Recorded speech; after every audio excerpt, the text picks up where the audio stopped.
I started this channel because we need to address the elephant in the room in America and across the world. We are deeply polarized. One major reason is that moderating voices on policy and peaceful coexistence have been sidelined. What dominates instead is unrealistic, performative rhetoric from both the left and the right.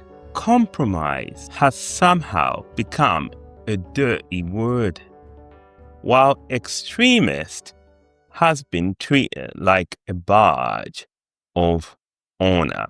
John Cleese captured the seduction of this mindset in a 1980s ad for the Liberal Democrats, a UK party. He noted, in essence, that the great advantage of extremism is how good it makes you feel. A harsher atmosphere everywhere, more abuse and bother boy behavior, less friendliness and tolerance and respect for opponents. All right, but what we never hear about extremism is its advantages.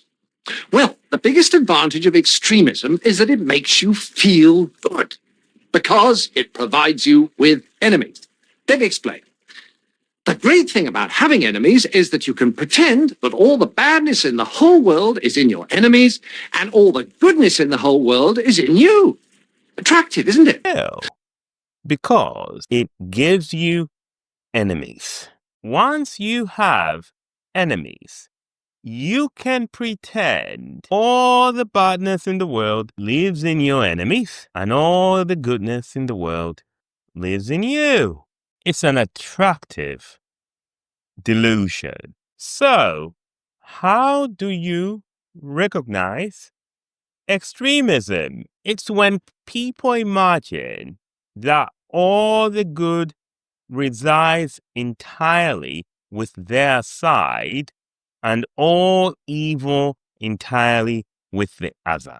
Hear it in the name calling: fascists, extreme woke, crazy evangelicals, demonic atheists, racists, demon-possessed, antichrist, left-wing, right-wing, more and more names. You see it when someone casually lobs a heinous accusation such as the P word without evidence.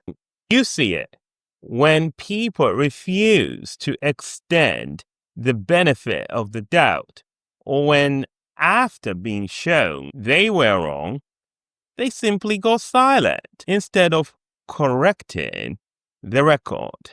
Both left and right do these things. Let me be clear.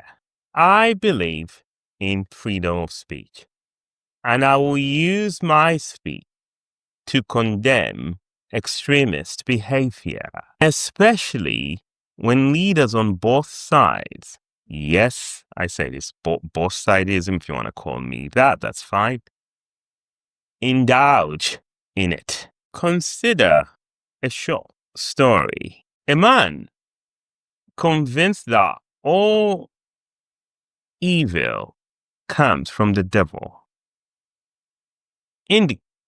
dedicates himself to learning the spiritual arts so he can hunt the devil down. Later, after a long struggle, he defeats the devil, only to discover that he has become the devil himself. You see, power tends to corrupt. If we let ourselves be tempted by power, especially when we believe we have the moral high ground, it can destroy us and turn us into what we despise. Compromise is not a bad word. In fact, here's my strong claim. It's compromise or catastrophe. It's compromise or chaos. Genocide is illegal and immoral, but the logic of dehumanization points in that direction. Unless you plan to destroy every last enemy and evil idea, you have to talk to them. That means engaging with people you strongly disagree with. Woke leftists, fascists, sexists, atheists, communists, capitalists, democratic socialists, conservatives, liberals, Zoran Mandani. The list of enemies is long and ever expanding if you let it be. Love your enemies isn't about surrendering your values. It's about refusing to surrender your humanity. It's about choosing conversation over character, evidence over innuendo, accountability over silence, and progress over fear. If you can recover the courage to compromise, we can recover the possibility of living together peacefully. See you next time. Good day, you all. So, if you have a lot of anger and resentment in you anyway, and you therefore enjoy abusing people, then you can pretend that you're only doing it because these enemies of yours are such very bad persons.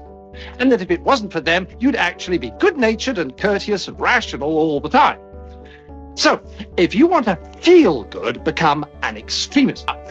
Once you're armed with one of these super lists of enemies, you can be as nasty as you like and yet feel your behaviors morally justified. So you can strut around abusing people and telling them you could eat them for breakfast and still think of yourself as a champion of the truth, a fighter for the greater good, and not the rather sad paranoid schizoid that you really are.